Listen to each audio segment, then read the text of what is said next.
Well, hello, everyone. Today is Saturday, June 26, 2021. We need to mute everybody, Carol. Oh, that's a good idea. Yeah, thank you. Good. Thanks, Jim. Hey, you're back on, Jim. Anyway, all right, hello, everyone. Today is Saturday, June 26, 2021. Welcome to our Contract Trust conference call.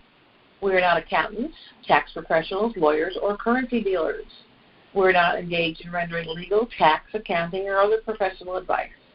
Should you require those services, you should retain competent advice from a professional in that field. So thank you again for joining us today. We are Indicator Information Institute. My name is Carol Werelius and my partner Jim Knox, and I have these calls every second and fourth Saturday of the month. These calls are recorded and available on our website, www.indicatorinformation.com, iqdcalls.com, and YouTube. As we get closer and closer to our expected exchange, we thought this would be a good time to review our common law contract trust and why we think it's the best vehicle for you to protect your assets. As always, your questions are welcome. Before we get really started, there is a little thing that both Jim and I want to say. We will not be talking about currencies and the revaluation thereof. However, the link to the June 21st call with Brent Johnson is on our website. That should answer many questions of what will happen and when it will happen.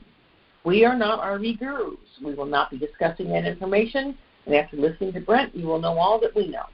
Listen to it when you can, or you may even download it because Jim's being a nice guy. Anyway, what we are here to discuss is asset protection using common law contract trust. Those of you on this call pretty much are all expecting a windfall pretty soon. We aim to help you keep it. As most of you know, a trust is a fiduciary arrangement that allows a third party or trustee to hold assets on behalf of another. As one of my clients has put it, a trust is a contract with assets exchanged by agreement and established estate planning. And owning anything in your own name and social leaves your assets exposed. We have heard, this was again on the Brent call, that you must have an entity in which to exchange. If you do not have an entity like a trust, you will probably be offered a so-called skeleton trust set up by the bank. Any trust you get from a bank will more than likely put them between you and your money, and I don't think any of us want that. While it may sound like a good option to go to an attorney for a trust, it is not the best option. Typically, any trust you get from an attorney or a bank will be the statutory grantor trust, the most common of those being irrevocable living trusts. Most trusts are statutory in nature, meaning they get their power and strength from locally, usually state-enacted laws. They are often recorded in that state or county and thus no privacy. They are sometimes, more often than not, required to pay a state recording fee every year. Statutory trust is a privilege granted by statute and is regulated by the laws of the state in which it was created. The contract trust that we provide is actually a contract in trust format. The right to contract is guaranteed by Article 1, Section 10 of the U.S. Constitution, which is the common law instrument itself. The contract trust that we employ is a creature of common law. It gets its power and benefit, again, from the U.S. Constitution. Most states require recordation only if the trust is actively involved in commerce, and none of you will be with this trust. This guarantees your privacy, and you don't have those annual recording fees. There are revocable and irrevocable trusts. A revocable trust can be changed or terminated any time. Because of this, the IRS may invoke the clawback provision, putting your assets back into your estate where they can be added to your personal estate. It's a very important consideration at tax time. Irrevocable means that the terms of the trust cannot be changed. No one can force you to revoke the trust to pay someone else. It effectively gives you an empty pocket persona. The most significant distinctions between revocable and irrevocable trusts are the estate tax considerations. Property you place in an irrevocable trust is no longer considered part of your estate, meaning that the property typically is included in your estate's value when it comes to determining if you owe death taxes, and if so, how much. It also avoids probate issues. The most significant advantage of contract trust. Jim, is that you? Yeah, I'm trying to stop it. Sorry, I forgot to put it on the other thing. Okay. All right. The most significant advantage of a contract trust over any other kind of trust is quite simple. It is a matter of rights versus privilege. Why should we restrict the operation of our businesses to the territory granted by legislative privilege when it's really not necessary? Contract trusts are ideal in controlling versus personally owning assets because the contract allows you to be the trustee of your own trust. You retain full management, control, and benefit of the assets of the trust. At the creation of the contract trust, you irrevocably exchange your assets, in this case your currency, into the contract trust. You no longer own them, but you have complete autonomy in managing them. You don't own the assets, so no one can take them from you. Once you exchange your assets, you no longer own them again. By the terms of the trust, you are eligible to become trustee. There is no one between you and the money. As I mentioned, our contract trusts are common law. Common law is rarely taught in our colleges and universities anymore. However, if the SARA becomes law, which we're expecting soon, it will be common law, so we will be compliant from day one. Statutory trusts are typically grantor trusts, which means you give the assets to the trust. With the contract trust, you exchange your assets. In the exchange process, you exchange your assets, in this case your currency, with the creator, who puts them into the trust and gives you $21 as evidence of the exchange and 100 trust certificate units. The certificate units are your private property, which give you the right to distribution should there be one. The certificates become null and void upon your death. We use a third-party creator to initiate the trust. He or she has no say in the management or operation of the trust ever. The creator has two jobs: to effect the initial exchange and to appoint a suitable adult person as trustee. You have given up ownership of the assets, so you are eligible to become the trustee. We feel that if you were the one to accumulate those assets to begin with, who better to become the trustee of them? The trust must have at least one trustee, but may have more. Typically, as a married couple, both spouses become trustees. Sometimes an older person may wish to appoint an adult child as a second trustee. The contract trust is born to live. Well, unfortunately, you will pass sooner or later. When we prepare your trust, we ask that you name at least one successor trustee who will take over when you die. No probate, no inheritance or estate tax, no attorneys. Be aware, you cannot name yourself to succeed yourself. I don't think anybody has managed to roll from the grave so far. The successor trustee can be changed at any time for whatever reason. You can also add a bloodline succession clause if you desire. People frequently ask, how do I enjoy the benefits of taking money out of a contract trust or use these funds in income with the least amount of personal taxation? Taxation is really something we really can't talk about because we're not tax professionals, but as far as how you get money out, this is some of the better ways. You can take a salary or a draw. This will be taxed as 1040 or 1099 income. The amount you take and the frequency in which you take it is up to you as trustee. The trust can pay expenses, not just typical items like telephone, internet, and car expenses, but medical, insurance, reimbursements as well. Don't forget business trips and investments. Be sure to look at some property, pick up brochures and business cards on the next trip to the Caribbean. Make it a business and personal trip and have the trust pay for part of it. Also, as a certificate holder, you have a right to a distribution, but that will be taxable income. Your mother-in-law trust can also fund subsequent trusts. For instance, you may want to purchase that $1 million waterfront home you've had your eye on. Your mother-in-law trust can create and fund a real estate trust, which will purchase and own the home. We suggest funding it with enough for future needs like maintenance, insurance, homeowners' fees, property taxes, remodeling, etc. This is all done by contract, which Jim will elaborate on a little bit later. You should not put your house, car, boat, or motorhome in the same contract trust. All those items have potential liability to them. Putting them into your mother-in-law trust puts all the assets of the trust at risk. We suggest separate trusts for each house, car, boat, motorhome, etc. We've heard that we should have a separate account for the dinar account apart from other currencies. Does this mean another trust? And no, the important word here is account, not trust. One contract trust can own several bank accounts, so the answer would be no. However, you can have additional trust if you feel you want to set it up that way. The trust can have as many bank accounts and as many banks and locations as you feel appropriate. Personally, I will have my mother-lode accounts at several different banks, probably in different jurisdictions as well. Your trust is private. Don't tell anyone who doesn't need to know. You will need to tell your banker, wealth manager, etc., and you must tell your successor trustee. Whatever you do, folks, do not tell anybody where the money came from. Otherwise, you risk losing it all. As Jim and I said on a recent call, we will be around for the long haul to service your trust needs. No doubt we will all be needing legal and or accounting advice after the RV, and we will share whatever resources we find. Our members-only website, indicatorinformation.com, is available to all our clients, and will stay up post-RV. So, Jim, what's on your mind today?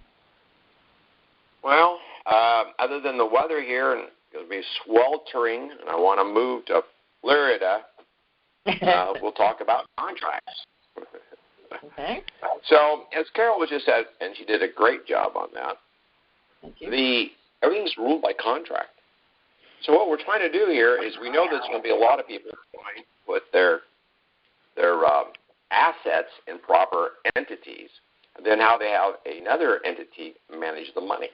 For an example, as Carol said, that the mother-lode trust can be the investor in a real estate trust, and it can put the money in there. But if you don't have an EI number for that real estate trust, how do you write the checks? We come up with an idea using what we call a business management trust. So there's going to be a series of contracts, and that's what we're going to talk about today. And I'm going to set this up on the website. And it's not going to be something that you can just call us and have us fill out and send it to you. It's not going to work that way because we don't want to know all the details of your life. You know, there's liability in every other people knowing about that. So what I'm going to do is I'm going to set up a series of templates. And you can download them. They'll be in text format, and they will be in Microsoft Word format. Some of you know we use a different program to create the trust. It's a legal program called WordPerfect. It's a very difficult program at times to use, and I don't want to burden you with that. So we're going to have this set up to where it'll be paginated at the right way, so when you download the minute, if you do it in Microsoft Word, and then you fill in the blanks, type them in, and then when you get ready to print it, you can put it on the heavy stock that we tell you to buy. We send you 3 sheets in the back of your trust, so you've got a sample. And on our website, under Tools, it has a list of all of the forms that we use, the certificates, the cover stock, and the actual 65-pound stock that the trust is put on. And you can take those pieces of paper, put them in your printer, and then just print it out. 3-hole punch it, put it in there. If it needs to be notarized, get it notarized. If it just needs to be signed, sign it, and away you go. So basically what you're going to have is a way to take and contract from the mother-lode trust to the real estate trust, from the real estate trust to the business management trust, and have the business management trust, since it will have an EI number, can manage the money for the real estate trust. In other words, it's like an escrow company. When you make a house payment, that money is usually broke down into 4 parts. So when you send your money in or it comes out of your account automatically, they break it down into principal, interest, tax reserves, and insurance reserves. So only one check does all of that. This can be basically the same thing with the business management trust. It will take care of that. And so you only have to worry about running the mother-lode trust and the business management trust for banking purposes. So those should be done probably by midweek. Carol and I are going to fine-tune them. I'm going to figure out how the best way to set them up on the website. She and I are going to test it, and then we'll go live with it. And when we do that, we'll probably send out a blast email because I know everybody's going to be wanting to get involved in that. There'll be a lot of people wanting to start, and there'll be people call me and tell me, well, if you do it this way, it may work better. And I'll gladly accept the criticism and the suggestions because this is for long term. So that's kind of what I have in mind. Carol, you want to add to that? No, I think you covered it pretty well. I'm sure everybody's looking forward to seeing these things on the website. Why don't we open it up for Q&A and see what anybody else wants to know about today? All right, let's do it. Okay, just *6 to raise your hands, folks. I know we had a few people lined up earlier. McKinley, I saw your hand raised earlier. Are you still have a question? Jim, Jim, you must have muted yourself. Okay, where we go. There we go. Hi, Rose. How are you today? Hi, Carol. Finally. Good morning, Jim. Good morning, Carol. Glad to be in the conference call today. Good. We're happy to have you. What's on your mind? Thank you. I just changed my mailing address on my trust, and so I understand I have to comply with the IRS requirement, the IRS form F8822B. Yes. Now, what did you change, Rose? Well, remember, Cheyenne is no longer in service. So I went to Evanston. I didn't catch it. You went what? I said Cheyenne is no longer in service. Oh, yeah. You changed the address. Yes, you need to complete so I just changed I just changed the mailing address. It's still the same. It's still in Wyoming, right? Okay. Yeah, you went to Evanston instead, right? Yeah, you gave me that information. That's what I immediately worked on that. So regarding this IRS form F8822B, the last time I was listening to our conference call, that you were telling us that we had to because there are some additional tax that have been changed as of January 1 of 2019, and that we have to review the changes before filling it up. So I wonder if you can just please guide me of filling up my form by sending me a cheat sheet on that particular form. I can do that. You want to comment on it? Okay, there. Yeah, I can do that. So for everybody on here, what she's talking about is an 8822B form that needs to be filed with the IRS. It's an administrative form only. So to find it, you go to the Tools tab on the website. Okay. And then as you scroll down to the bottom, it'll say how to change of address or domicile of the trust. And it's second from the bottom. And in there is the form, there's the instructions, and there's actually a sample how to do it. Oh, so good. You download the form, all the samples are there, all the instructions are there. And yes, I know I made a typo in the sample, but that's fine. You know, I have people call me and say, you know, you got an error there. I said, yeah, I know. Now, interesting here is I just clicked on the form, and it says not available from the IRS. Really? Let me try this again. Okay, I'm clicking on the forms available, but the instructions from the IRS is page not found. Well, I was just on here 4 days ago, and it worked. So I guess the IRS is having an issue again. I just clicked on it myself, but it's working. Okay, now, down a little further to the right, it says facts that have changed as of January 1, 2019. That has changed. It's no longer on there. Mm-hmm. So I'll have to figure out why, and I'll fix that. But in the instructions, there is how to do it. You have to log in, how to do it, and then the samples. And then when you send it in, Rose, what you want to do is you want to send it just certified mail with a return receipt. Okay, now, certified. Okay. That is to the IRS. It should be certified mail. Right, with a return receipt, the green card. And the reason you want to do that is this is simply an administrative change. The moment it's postmarked, you can actually consider it done. But you want to make sure you get a return receipt from the IRS so you can prove the day that they got it. And from that day forward, you don't have to worry about it. Yes, got you. Yeah, I will do that. Thank you, Jim. Thanks, Carol. You bet. Thanks, Rose. Yeah, I have another question, but maybe just give question to the other people. Are you sure? Yeah, go ahead. Okay. The last time I mailed you a letter regarding the assignment of assets to the trust, and then you told me that you just make a minute that telling you that you have purchased additional currency for that particular date and year, and there is no need for notarizing it, right? So the thing is that in our Schedule A, we don't indicate the amount of currency that we have or we have purchased. However, on the exchange, so since I am putting my currency in the name of the trust, so definitely it will be exchanged in the name of the trust, and it follows that the exchange funds will be owned by the trust, right? Mm-hmm.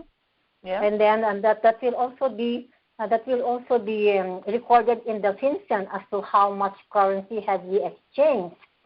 And so I am wondering with the information and the guidelines that you were telling us, that since I really wanted to give something to my family, and since it's already a fund exchange in the name of the trust, so that's already owned by the trust, and therefore I should not even use it for my personal use. And then there were some steps that you have guided us as that we can get money that was before putting it in the account.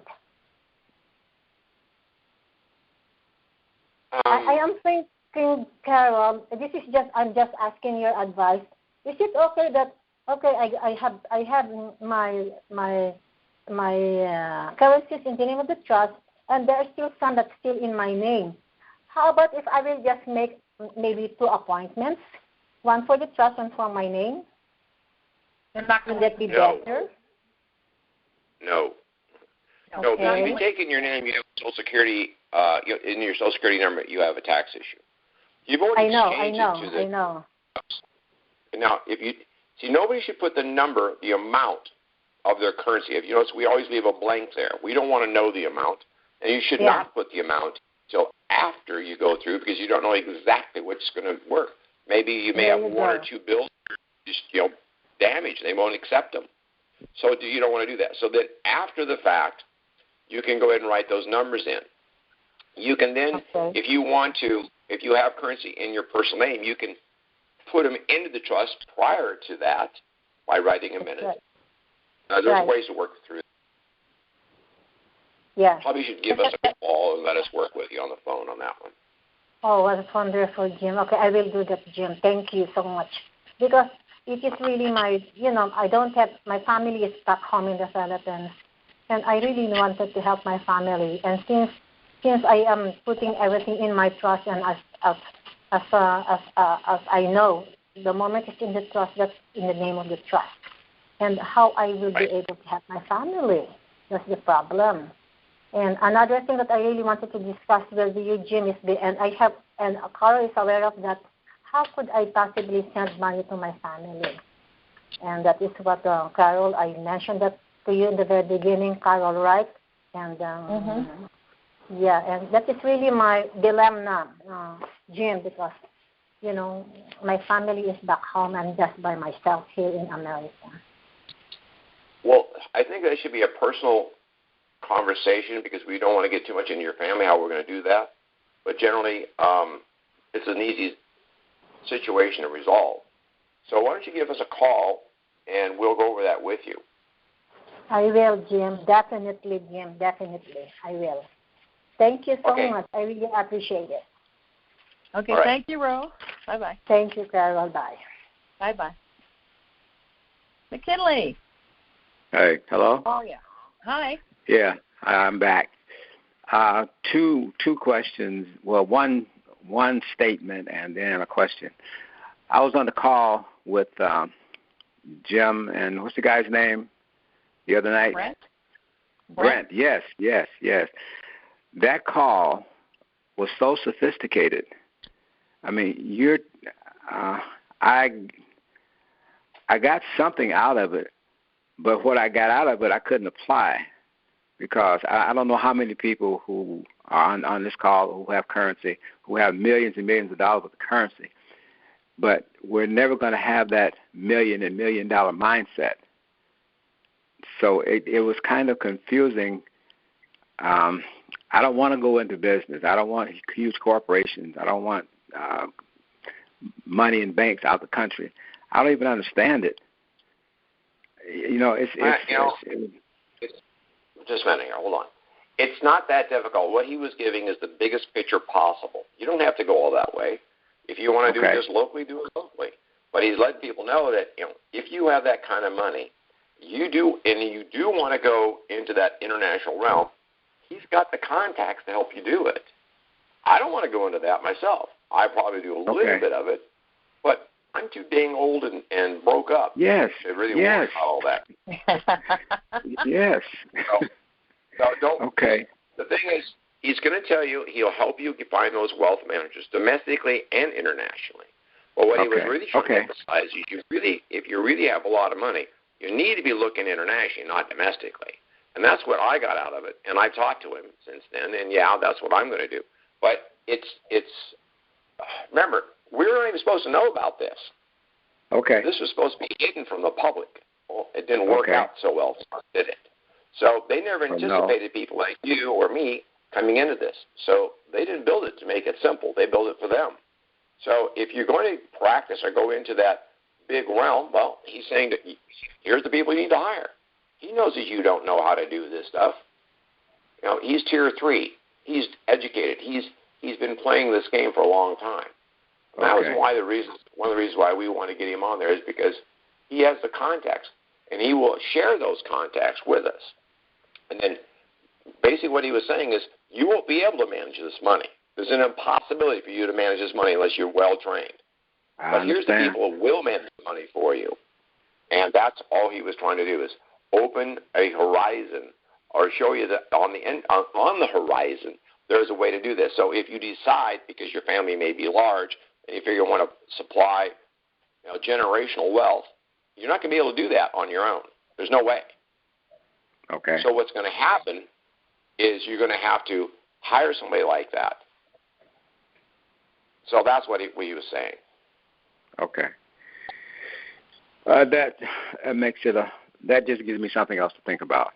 Now, this business management trust, I was good before that was brought into play because I didn't really know I needed it, and everything could be done by writing a minute. I can't write a minute for this business management trust and the downloads on the computer. Is there any way we can simplify that a little? I'm putting all the contracts on the website so you can download them and then fill in the blanks. The blanks are what's the name of your mother-in-law trust, what's the name of your real estate trust, what's the name of your business management trust. And then when you link those together and you get it done that way, it's going to be very simple. There'll be a big graph explaining it. Carol is very, very good. I'm throwing her under the truck here. Under the bus, very good at doing these graphics to teach you how to do that. Her and I'll work that out. And then she can help me do the graphic, and I'll do all the contracts with her, and we'll get that on there. We work as a team very, very well. Sometimes it takes an extra week because the distance we're away from each other right now. Okay. And besides, if she had quit breaking bones, geez, woman, you're taking after me. I didn't break any bones. Yeah. Disintegrated. Yeah, Well, quit taking after me. This is my job. I'm the one that's got the 9 surgery. Stop that. Okay, so we'll get this set up for you. It's going to be simple. Okay. Yeah, I appreciate that, and I really appreciate the contact after the RV, because now I'm not the only one who's going to want to always have my hand in your hand, because we're going to need information that we don't know about now. Because as this thing goes on, different things are going to pop up. So just don't leave us. We're not. Well, that's not the plan. No, right we now, need you. My plan and God's plan. They're usually 2 different plans. So I understand that. It's possible. Okay. All right, sir. Well, listen, that's all I had, and thank you. Okay. Well, thank you, McKinley. Thank you. All right. Bye. Hey, Georgine, how are you today? Oh, hi, Georgine. First of all, thank you, Carol. Thank you, Jim, for Brent Johnson. I even did the recall, and it's lots of wonderful information. I do have some questions, and I need to get in touch with you this week. But I have a question with the current. I do have, the Mother Lode Trust, and I also have a management contract trust, and then I have the equity. So what is the difference with this business management trust, the one you're talking about online, to the one that I have here, the management contract trust, the other one that I have already? Well, I think it's the same thing. We just kind of changed the name from management trust to a business management trust. Okay. We're trying to. Okay. Georgine, what we did is we used a different bit of name because we're trying to emphasize this is where you do your business. This is the entity that does the business. Everything else is just holding assets. Okay. So I think you got exactly what you need. We just need to get you the contract set up. I'm like, oh no, I'm still trying to catch up. I had major spinal cord surgery, and it's successful. So I'm trying to do catch up now, and I'm like, oh great, another thing I have to learn real quick. So no, you're good. I appreciate. You'll be fine. I'm glad that the spinal cord surgery came through for you well. Mine did pretty good, but not great. So best of luck to you on that. We could be twins. Successful healers, and you too, Carol. So great, and I'll talk to one of you guys this week when you have time. Okay, I appreciate everything you're doing. Thank you. Thank you. Bye. Okay. Good morning, Gary. Morning, Carol. Morning, Jim. How are you today? Pretty good. How are you? Perfect. I'm good. Just a question.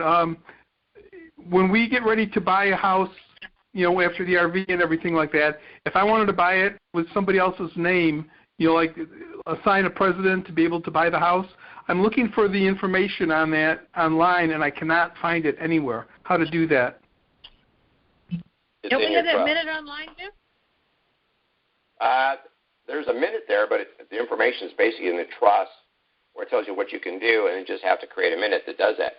It's simple, The Board of Trustees the latest Board of Trustees meeting, the Board of Trustees decided to hire a president to facilitate the signing and delivery of the documents regarding our real estate acquisitions. Something like that. It's very, very simple. But I'm sure we've got a bunch of stuff on there someplace. I'd have to find it. I thought there was a form that had to be made like a contract or something like that. No. Well, it's a minute. You just do a minute. A couple minutes. Okay. Yeah. And does the person have to be at the closing or in the town where you lived in order to facilitate this? Yeah. Well, it has to be in the town where the real estate's registered. They're going to have to go in physically and take the documents in. Okay. They have to do that here in Oregon. You can't mail them in. You've got to physically go down there. And that's really difficult now with all this crap that they put us through here. We're still wearing masks. I was just wondering. They're double down on the masks here in Oregon. That's how stupid this place is. I was just wondering if it's worth it to do it or just do it normally. A lot of places, excuse me, Jim, just a moment, a lot of places have remote notaries that will go to your house or to whatever place you designate to do all the signing of the paperwork initially. So that might be something you want to look into at some point. So let's say you choose me as your president, and you want me to buy this piece of property for you, even though I'm in Florida and the property's in Arizona. The remote notary can come to me to sign all the paperwork. That's how that works, because I used to do that. So. Okay, would either of you like to be my president? No. No. Well, there goes that one. Yeah. You tried. Not my job. But in Oregon, for example, you physically have to go down and record it. They don't do it over the internet or the mail anymore. They want you there, and exactly why I don't know. But the state's gotten really, really weird. And now they put security posts, security stations. You got to go through. I was taking my roommate to the doctor's at the hospital for a procedure this week. They've got it like it's a prison. You got to go through a checkpoint. to even go into the hospital. Really? Yeah. So I'm warning anybody, don't move to Oregon. Well, I had to do that when I went in for my surgery. As soon as you walk in the door, they take your temperature and, ask you if you've been around anybody that, has a fever or sick or whatever. Well, they may do that inside. I'm talking about you can't drive your vehicle in there. Oh my gosh. Oh, gee, that's terrible. You got to go to this guy. He walks out there with a mask on, asks you where you're going. Then he raises the gate after he confirms you have an appointment. Yeah. Yep. Big brother. Welcome to. Yep. Okay, getting off that subject, it just irritates the heck out of me. Gary, do you have anything else? Thank you, guys. You answered my question, I think. All right. Thank you. Anybody else have any questions? Oh, and it was a great call the other day, by the way. I wanted to say, Jim, that was an excellent call. Yeah, he did a great job. Okay, I'm done right now. Okay, thank you, Gary. All right, anybody else have any questions? Well, Jim, we want to chatter for a little bit? Sure. Might as well. I'm going to try and get somebody to give me a hand on the website in the next couple of weeks. It's not as easy to get around as it used to be, and it's because we had to patch it back together when we got hacked the last time. And so it's not like it used to be, and I know that. It's just I have so many things going on with this move and other things, my health. I just don't have the time. And if anybody's really, really, really good at working with WordPress, I'm looking for somebody to give me a hand on this thing. Because it's a very simple site. It's just things have moved where they shouldn't be. We got to get them into a better situation because people are complaining to me that they can't find it. And I understand. But I'm changing things as fast as I can. And we did have a whole list of over 300 minutes on here one time. And I have them in the archive, and I'm going to try and put them back on. We have about 120 right now samples.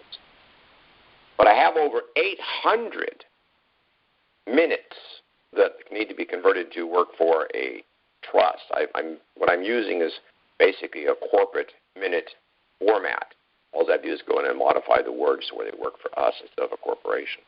So I have over 800 of them I can put in and put them into a directory where you could do a search. Yeah, and we'll that'd put be great. keywords.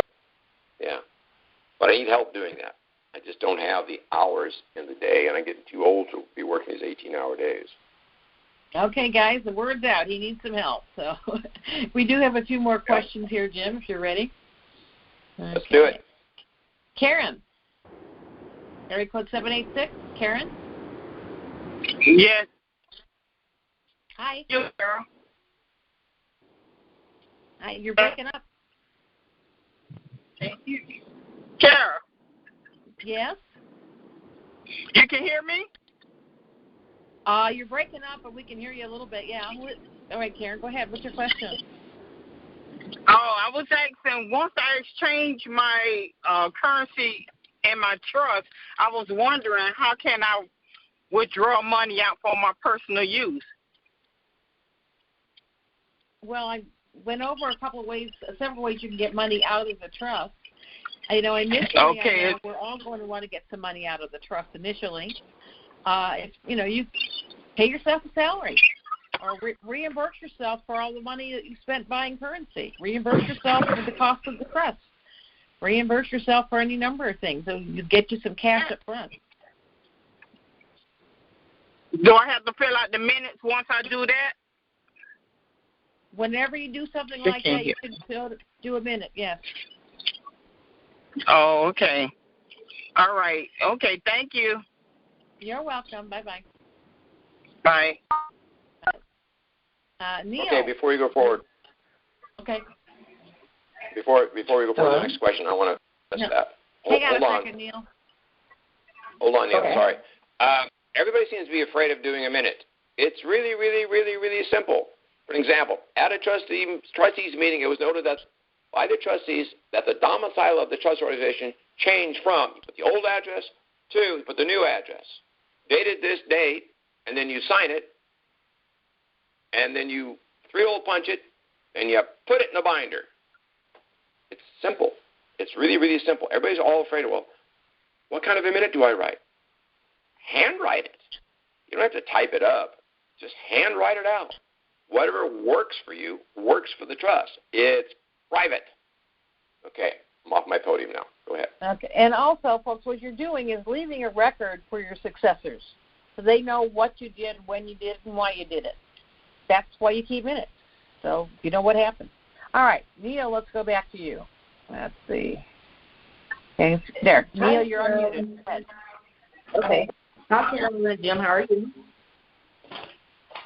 I'm sorry? Can you hear me? Yes, what's your question? Yes. Everybody's talking about the call with Brent. How can we access that call, the recording? Okay, if you go to the website, good question, by the way. If you go to the website, and I'm on it right now, and in the top, you know, that's where your menu's at. The last thing in the menu is now 3 levels deep, folks. It says Brent Johnson Call. You click on that link, then you'll see it says Brent Johnson Call for III clients recorded June 21st, 2021. And if you see the beautiful sunset, you're there. Right below there is you can either play it online or right below the bar where it shows you where it's playing, it says click here to download this audio. You click on that, and then it will allow you to download. It goes to what we call sync.com. And it says open or download. You hit the download. When you hit the download button, it's going to ask you where on your computer you want it.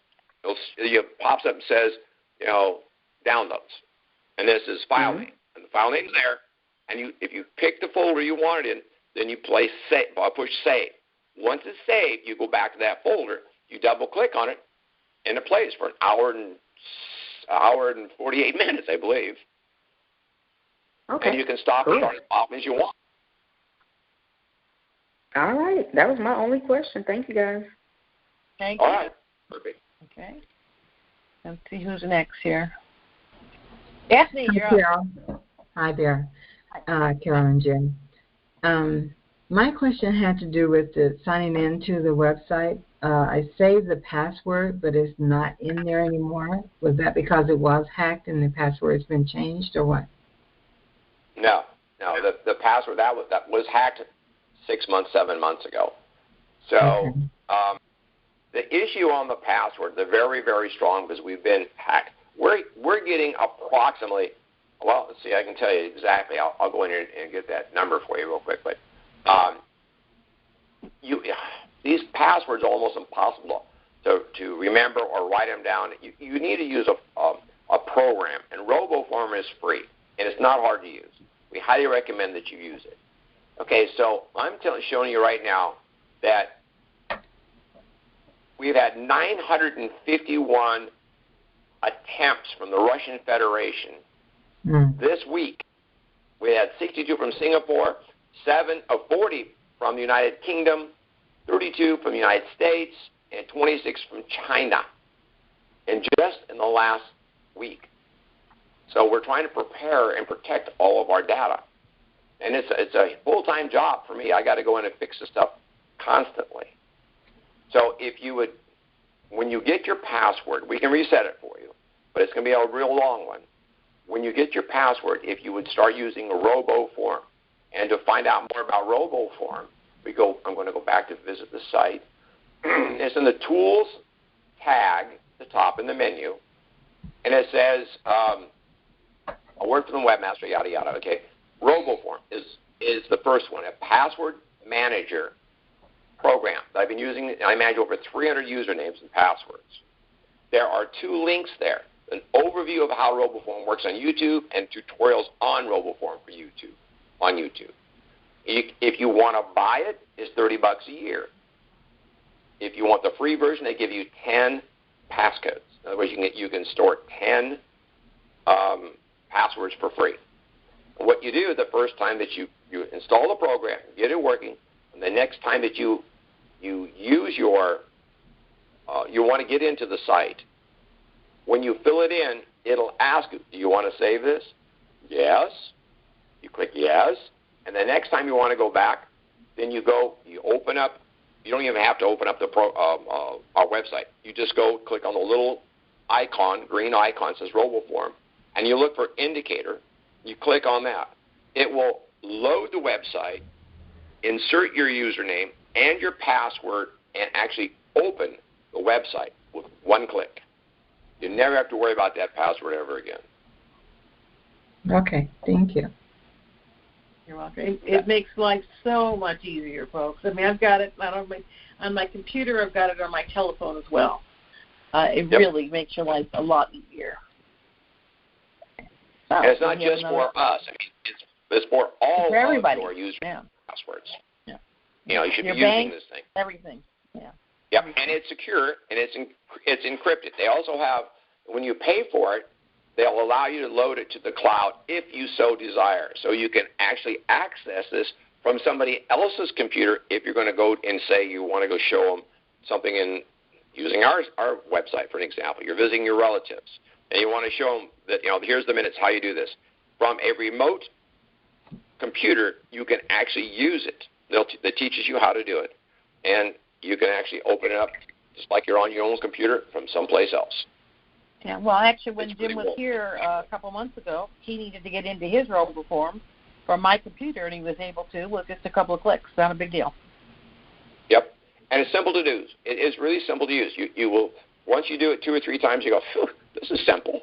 Why haven't I been doing this for years? You need to remember one master password, and that's it. That's it. Okay. Yep. Anyway, we have another caller here. Okay, Raul.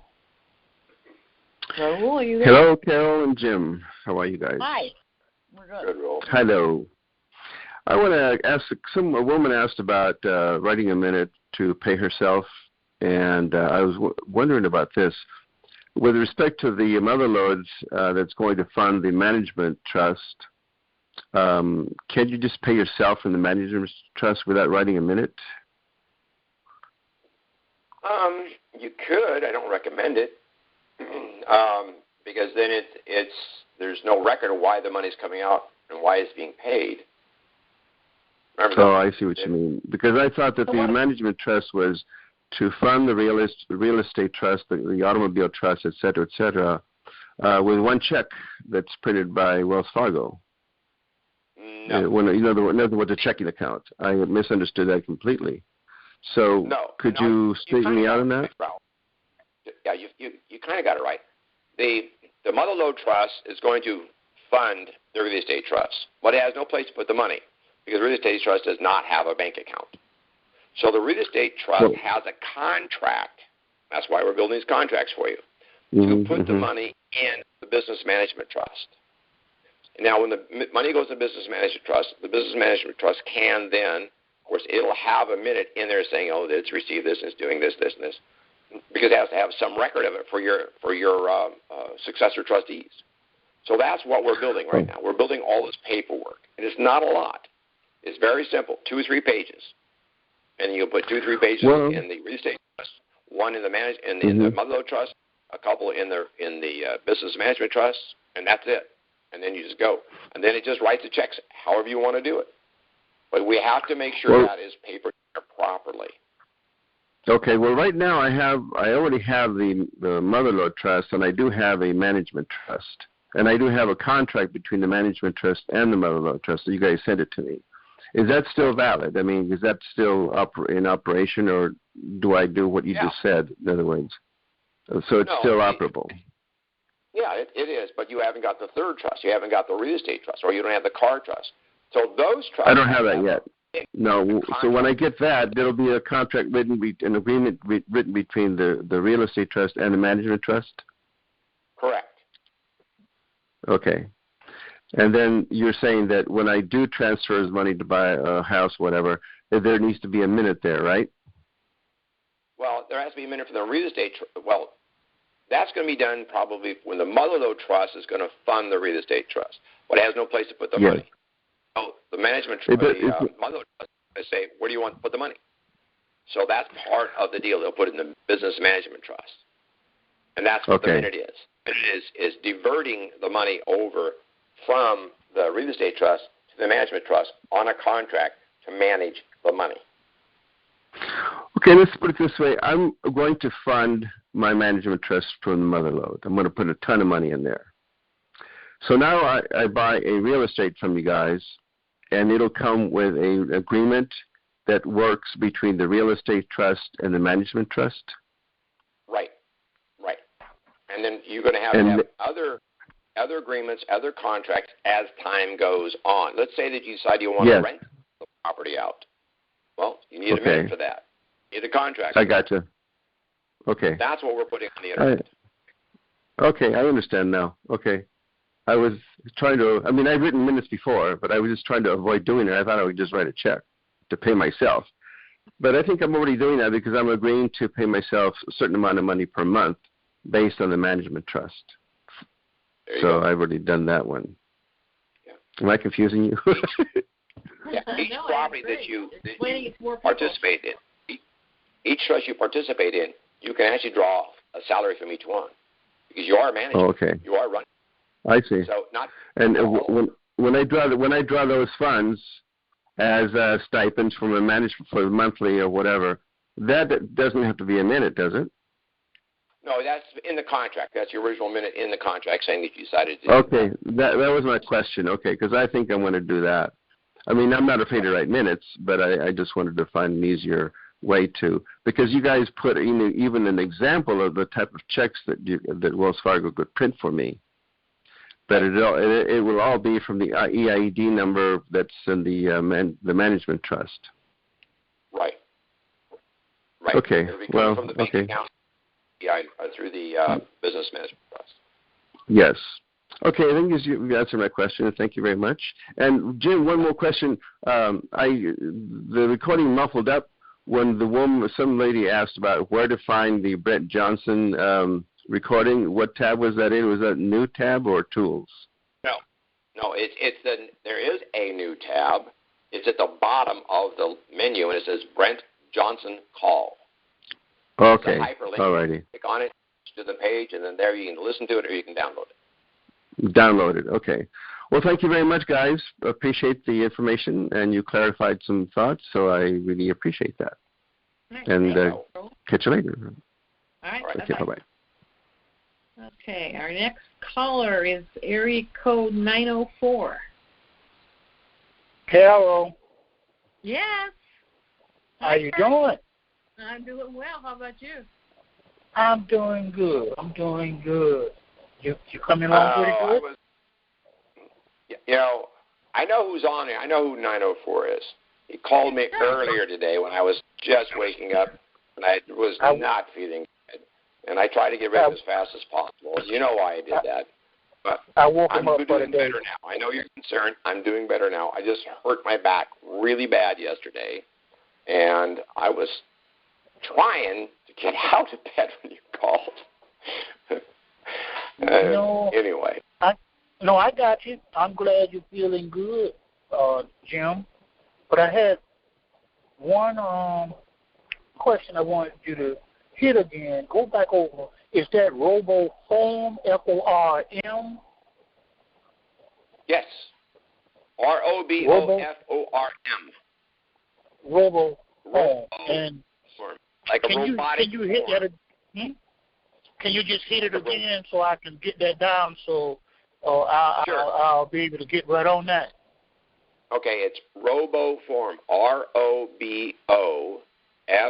RoboForm.com. Gotcha.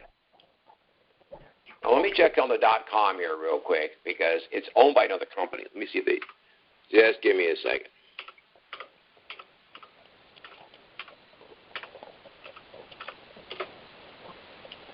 Yep, it went right to it. Oh, yeah. Yep. Is it owned by Fire Trust? Pardon me? Isn't it owned by Fire Trust? No. It was bought by another company, but it's still under RoboForm. RoboForm. Okay, and you say they will give up to how many passcodes free? And if I wanted more than that, I can pay for a year subscription? Well, I'm looking at this thing right now. Hold on now. I'm looking at it. They've changed it, folks. I love that they changed it. It says personal, unlimited logins. It fills forms. It has a password audit. It has a password generator. Unlimited, free, zero. I use the business version of it because I have so many, and I'm paying $3.35 a month billed annually. A month? $40. That's not bad at all. But you can use it personal. You can use it and the everywhere for the personal, and they call it everywhere. That's why I could log in from my computer, log into my computer from Carol's, because I use what they call the everywhere. Now, for a personal, it's $1.99. It's $2 a month, so that's $24 a year. That's access on all devices, account data backup, shares login security, and it's got premier 24/7 support, and their support is phenomenal. They talk to you. They do. They'll talk to you. I like it. I like it a lot. That's pretty amazing. Okay, well, I'm going to need that. So I should go in under commercials. Well, I would just go personal right now, and because you can upgrade. Yeah. Okay. And it's free. You get unlimited. You get to use it. You don't get all the stuff, but you get everything you need. And then once you learn it, when you get ready to buy it, you can do the the everywhere version, which is $1.99. And the family version gives you 5 everywhere accounts. In other words, 5 different people can use one computer, and they go 5 different places and still be able to get all of the stuff for $4 a month. That's a deal. That's excellent. Okay. Yeah, if you want to do that. Yeah. Okay, that was my main question. I'm glad everybody's doing well. I'll continue to pray for you guys. Doing as well as you can. But go ahead and listen to Brent Johnson, and then go get yourself some a RoboForm account. You're going to need it. That's exactly what I'm going to do. Appreciate it. You guys have a blessed day. We'll talk to you later. Okay, Charles. Okay, bye-bye. Well, Jim, it's about 3 minutes to the hour. We don't have anybody else in line here, so maybe we just ought to get ready to close. Guy, we talk about estate planning. I should mute Charles there. Mute everybody, I guess, except you.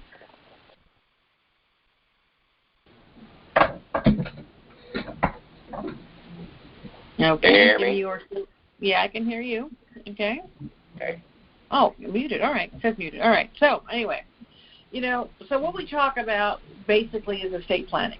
But estate planning is more than just managing the money. So we try to round it out a little bit by offering the triple play, which consists of a pour-over will. It simply says anything you own personally at the time of your death pours over into the trust that you name. We include a durable power of attorney and a health care directive. Many people refer to this as a living will. The triple play is very reasonably priced at $275 for a single and $350 for a couple. Our contract trusts are well priced, only $19.95 for new clients, $14.95 for additional trust or family members. We also offer a $300 referral fee for any fully paid new trust, and we accept all 4 major credit cards. And let's go back to this referral fee for a moment. We ask on the application who told you about us, but by the time the trust gets to be done, I don't know who that person is. So if you referred somebody to us, please call me so I can send you a check, okay? And thankfully somebody reminded me yesterday that she sent so-and-so, so I send her some money. Anyway, so most of you are aware that Jim and I work from home. It does not mean that we are available 24/7. We understand that many new people listen to these calls that are posted on IQD Calls and YouTube and are not aware of that, so this is for them. We have gotten calls as early as 6:30 in the morning and 11 at night. And this is just plain rude. I don't anybody's mind. So please don't call outside of normal business hours. And please be mindful of time zone. Jim is currently on the West Coast, and I'm on the East Coast. So, Jim, would you like to give your contact information? Sure.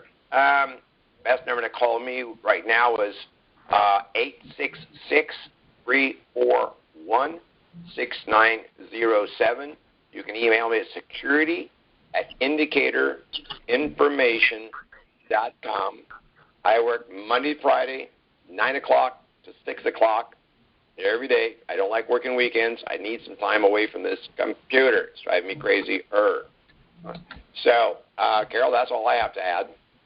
Okay, and the best way to reach me is by email, info@indicatorinformation.com. My phone numbers are 425-820-8090. My toll-free is 877-333-5018. I don't work as many hours as Jim does. I work between 10 and 6 Eastern Time. So have a happy and safe weekend, everybody, and go RV. We'll talk to you soon. Bye-bye.